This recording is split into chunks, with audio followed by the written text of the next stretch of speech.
యేసు రక్తమే జయం పరిచర్య ప్రైజ్ ద లార్డ్. అక్టోబర్ 16వ తేదీ 2025. ఈరోజు దేవుని వాక్యము. అవి దీర్ఘాయువును సుఖజీవముతో గడుచు సంవత్సరములను శాంతిని నీకు కలుగజేయును. సామెతలు 3వ అధ్యాయం 2వ వాక్యము.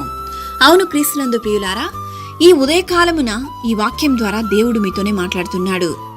మనిషి ఎంత కష్టపడినా సంపాదించలేనిది దీర్ఘాయువు, సుఖజీవము, శాంతి, సమాధానము.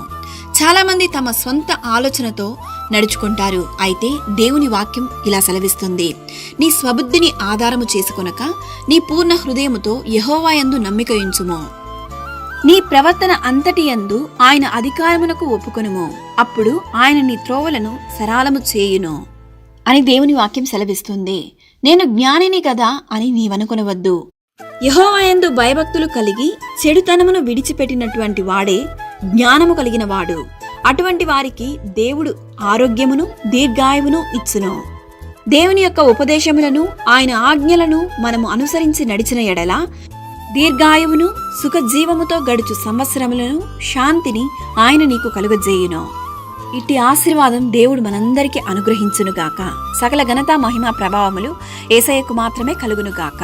ఆమేన్. God bless you.